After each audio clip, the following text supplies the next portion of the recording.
ঢাকা শহরের কোলাহল থেকে একটু দূরে, অথচ ঢাকা থেকে আবার দূরেও নয়, আবার সেটা হতে হবে গ্রামীণ পরিবেশে প্রাকৃতিক সৌন্দর্যের আদলে এমন একটি জায়গা যেখানে গিয়ে আপনি বোটিং করতে পারবেন এবং বিভিন্ন কালারফুল লাইটিং দেখতে পারবেন। সাথে সাথে এরকম একটা ভাসমান কটেজে বসে আপনি আপনার খাবার খেতে পারবেন। এখানকার প্রাকৃতিক মনোরম পরিবেশ দেখতে দেখতে খাবার খেতে আসলেই অনেক ভালো লাগবে।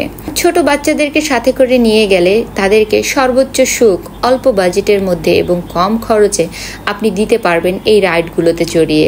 তারা ভীষণ আনন্দিত হবে এবং তাদের আনন্দ দেখে আপনিও আনন্দিত হবেন।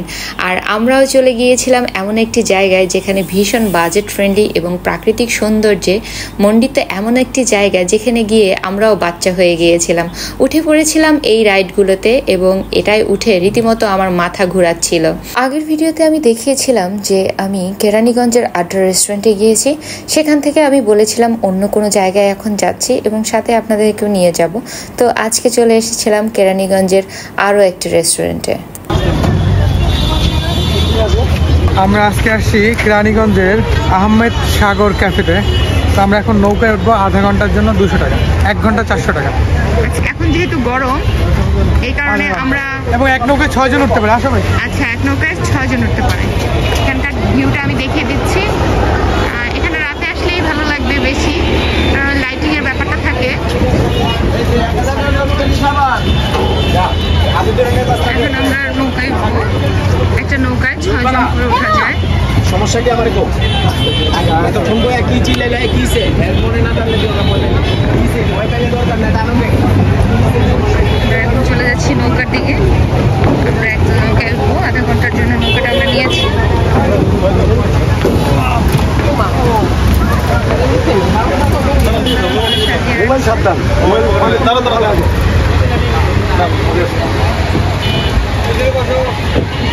সব সখীরে পার করিতে নেব নয়না, তোমার বেলায় নেব সখী তোমার কানের সোনা। সখী গো ও আমি এবার আমি স্পিড বাড়াই দিলাম। এবার রাজীব জেরিনের জন্য শাপলা তুলতে যাচ্ছে। এই ছোট শাপলাটা তুলে নেব। এই পদ্ম হোয়াটএভার ওইটাই তুলে নেব। এই এটা অন্যদিকে যাচ্ছে কেন? ঘুরে দিতেছে কেন? আমি তো পদ্ম ফুল তুলবো। ইলেকট্রিসিটির মধ্যে যাই একটা গঞ্জাম না থাক দরকার নেই। আচ্ছা, এই জায়গাটার নাম হচ্ছে কি? আহমেদ সাগর ক্যাফে। আহমেদ সাগর ক্যাফে, কেরানীগঞ্জ। গুগলে সার্চ দিলেই অবশ্য চলে আসা যায়। খুব একটা দূর না ঢাকা থেকে, আপনারা চাইলে চলে আসতে পারেন। আমরা এখন আছি সাগরের মধ্যে নৌকায়। সুজন মাঝি, হ্যাঁ তুমি এখানে আগে আসছিলা না? মানে কি তাহলে তুমি কিভাবে জানলা? তুমি কত গাঙ্গের পানি তুমি খাইছো সুজন মাঝি? আমি তো আসলে কনফিউজ। হ্যাঁ, তাহলে এই নৌকার কাহিনী তুমি কেমনে জানলা? এখানে তুমি আবার আমাদের নিয়ে আসলা। আরে ভাই, মোবাইলে সার্চ দিলে এমন কিছু আছে যে পাওয়া যায় না। তুমি কারে নিয়ে আসছো সুজন মাঝি? সত্যি করে বলো। এই অভিজ্ঞতা আছে, বুঝছো? হ্যাঁ। না না, এই অপবাদ আমার ভাইকে দিয়েন না। এই মাত্র ভাবির জন্য এই মোবাইলে সার্চ করে এত সুন্দর একটা জায়গা বের করছে। হ্যাঁ, তুমি এরকম কথা বললে হবে? শুধু বাজাই দাও। কনফিউজ। সুজন মাঝি তো হাবভাব ভালো মনে হচ্ছে না। নৌকা চালানোর অবস্থা দেখে মনে হচ্ছে ওই আসছে আগে কাউকে নিয়ে। হ্যাঁ, আরে আমি বরিশালে পোলা নৌকা তো আমি চালাই দিই পারবো। তাতে কি হয়েছে? এই অভিজ্ঞতা তো মনে হচ্ছে বহুদিনে। সুজন মাঝি ঘুরিয়ে ফেলো।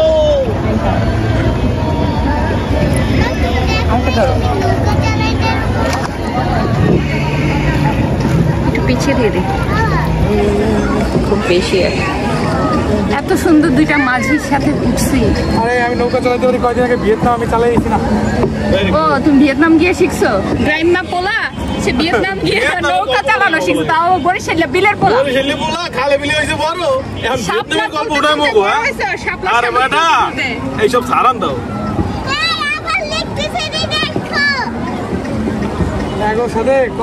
এইসব বরিশাল লেগে লেগে সত্য কথা বললে লাভ নাই। না, লাভ নাই। এইসব ফাপড়বাজি সারান দাও। ভালো ভালো মেয়া, যার মনে যা। চান্সে একটু ডান্স মারো। আমি বাইরে একটু পাকড়াও করতেছি। এবার অ্যাক্সিডেন্ট। ইয়ারিকা তোমার কেমন লাগতেছে মা?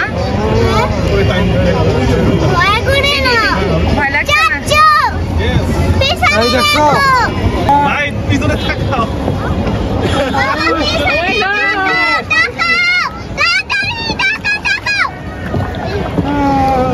কি গো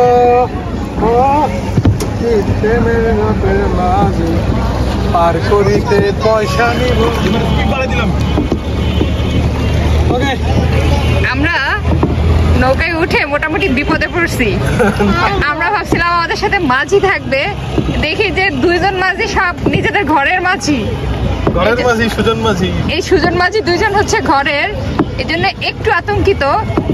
দেলোয়ার জাহান ঝন্টু পরিচালিত সুজন মাঝি। সুজন মাঝি দুজন দুজন দুজন দুজন হ্যাঁ দুজন সুজন মাঝি দুজন দুজন দুজন দুজন দুজন। আমার নৌকা যে স্পিডে চলে। আমাদের নৌকা তো ভালোই চলতেছে। চলো। তোমরা নৌকা পাইতে পারো না কেন? আমরা তো ভালোই পাইছি। এই যে দেখো না, আমি পুরো প্রফেশনাল। তোমার চেয়ে আমি ভালো পাইতে পারতাম। তুমি কি ব্যাপার সবকিছুতেই মনে করো নিজের প্রফেশনাল? ব্যাপারটা কি? হ্যাঁ ইয়ারিকা এই সিটটা বলে এই যে হ্যাঁ তুমি এক সাইডটা পাও, তুমি এক সাইডটা পাও। আমরা কি বলি ঘুরে বলেছি নৌকা। আমি যখন যাইতেছিলাম সোজা সোজা আজাদি তাহলে এদিকে যাইতে হবে। উল্টার খালি ওই পেতে। এই যে দেখছো আমি এবার ঘুরে ফেলেছি সিস্টেম। ঠিক নেই তাহলে না না পানি দেখতে পাবো। পানি এদিকে দিতে হবে। এদিকে যদি পানি এদিক দেয় তাহলে তো ওদিক চলে যাবে। ওই দেখো দেখো দেখো দেখো দেখো দেখো আমরা দুজন চালাতে পারছি না, ভাই তো একলা চালাই চলে যেতেছে। দেখছো এটা খুশি করতে যে আমার দম ফেটে গেছে। দম ফেটে যেতেছে। ভাই কি শুনছেন ভাই?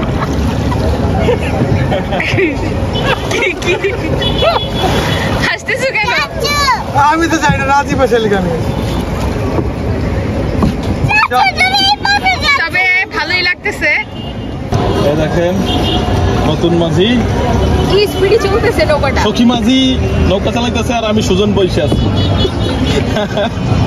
যুগের প্রবর্তনে মানে ধারা চেঞ্জ হয়েছে, যে সুজনরা বসে থাকে এখন সখীরা নৌকা চালায়।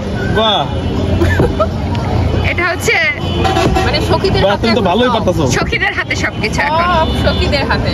হ্যাঁ দেশ চালাচ্ছে, সবকিছু চালাচ্ছে, নৌকাও চালাচ্ছে এখন। যা যা পারতেছে পারতেছে ভালোই। আর কোনো বাম সাইডে চালাই দিছি। এবার ওইদিকে দাও। আসলে আগে এই সাইড করে পারবো না। সোজা সোজা সোজা এমনি এমনি ওরকম এভাবে না, এভাবে না, না, ওই মানে পেছনের তুমি দিকে, দিতেছিলে, পেছনের দিকে নাও। ওই হাতটা ঠিক করো এইভাবে। হাতটা তো এদিকে ঘুরাও। হ্যাঁ হ্যাঁ এবার হ্যাঁ এবার এইরকম দাও, এরকম দাও সোজা সোজা যাবে। হ্যাঁ হ্যাঁ হ্যাঁ এরকম ওই বাঁকা করে না, সোজা করে তাহলে একদম সোজা যাবে। এমনি। হ্যাঁ হ্যাঁ হ্যাঁ দাও। তুমি কি টায়ার্ড হয়ে পড়ছো? আম্মু নড়ে না, পড়ে যাবা। ভালো লাগতেছে তোমার আম্মু?